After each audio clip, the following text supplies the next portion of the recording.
She thought it was just an allergy, but it was the start of a betrayal she never saw coming. When the doctor first mentioned the word allergy, I barely flinched. It seemed so ordinary, so harmless. Children have allergies all the time, don't they? A rash, a sneeze, a little wheezing, things that pass with time and medicine. But I couldn't have imagined that this single word would set in motion a chain of events that would tear through my family like wildfire and expose a betrayal I still struggle to forgive. It began with a rabbit. My daughter's beloved rabbit, Snowflake. She had raised him since he was a tiny ball of fur with twitching ears and curious eyes. He slept at the foot of her bed, followed her around the house, and comforted her during lonely nights. Snowflake wasn't just a pet, he was family. And then my stepson arrived. At first, I wanted everything to go smoothly. Blending families is never easy, and I hoped my daughter and he would bond.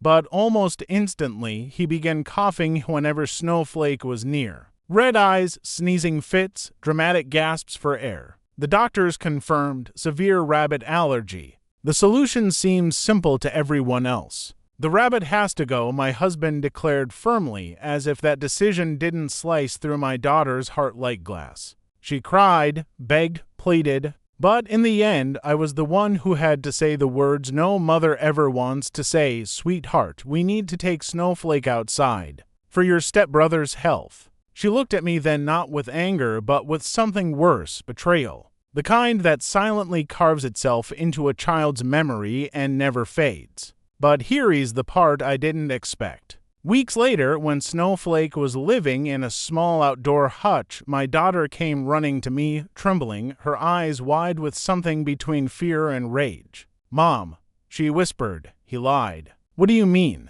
I asked, confused. "He isn't allergic. I saw him yesterday at the neighbor's house playing with their rabbits. He held them. He laughed. He didn't sneeze. He didn't cough. He's been pretending all along." My blood ran cold. The realization struck me harder than I could process. My stepson, my husband's son, had faked his illness. But why? What could a child gain from banishing his stepsister's pet? The answer unraveled slowly, painfully. Jealousy? Resentment. A desperate hunger for control. He hadn't wanted to share the spotlight with Snowflakey, who, in his eyes, stole attention and love that belonged to him. By removing the rabbit, he thought he could force my daughter into isolation and secure his place at the center of our home. But the worst betrayal wasn't his. It was my husband's. When I confronted him, expecting outrage, justice, or at least some acknowledgement of what his son had done, he looked at me coldly and said, "I knew."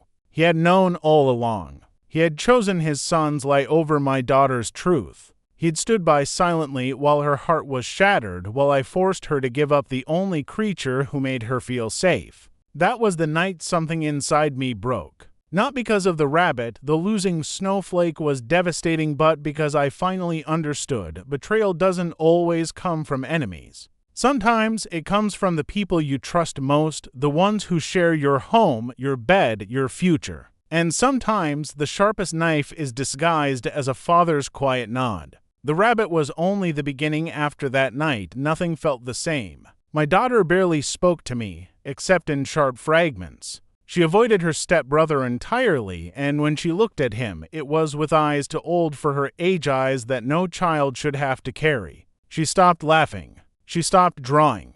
And though she never said it aloud, I knew what she was thinking. Mom chose them over me. But what could I do? Snowflake remained outside, shivering in the cold evenings. I tried to soften the blow by buying extra bedding, warm lamps, and little toys, but none of it mattered. My daughter would stand by the hutch for hours, whispering secrets to her rabbit the way she used to whisper them to me. I wasn't the one she trusted anymore. And my stepson? He thrived. He strutted around the house with an arrogance that didn't belong to a boy his age. At dinner, head smirk when my daughter's eyes filled with tears. He knew exactly what had done, and worse, he knew no one would punish him. My husband defended him at every turn. "He's adjusting," my husband would say whenever I pointed out his cruelty. "He's just a boy. Don't be so hard on him." But I could see the satisfaction on that boy's face when my daughter wilted. He wasn't adjusting.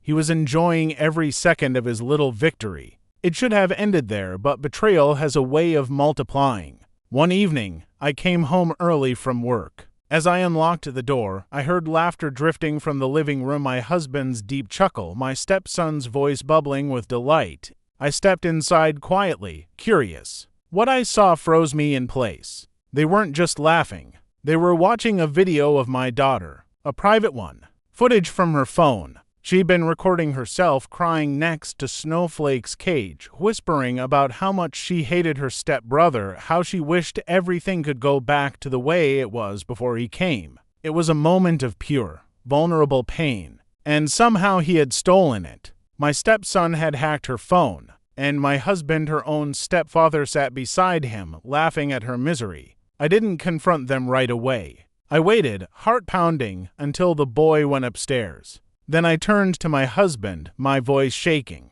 How could you? She's a child. She's your daughter now too. He didn't flinch, didn't apologize. His eyes were cold, his words deliberate. She needs to toughen up. The world isn't kind to the weak. If a rabbit breaks her, what happens when real life hits? That was when I understood. It wasn't just about Snowflake anymore. This was about control, about power. My husband was shaping his son into someone cruel and breaking my daughter in the process. The rabbit was only the test, a small cruelty to measure how far they could go. And if I let it continue, it wouldn't stop there. That night, while the house slept, I slipped outside to Snowflake's hutch. My daughter had been right, her little companion was fading without her. He pressed against the bars when he saw me, trembling.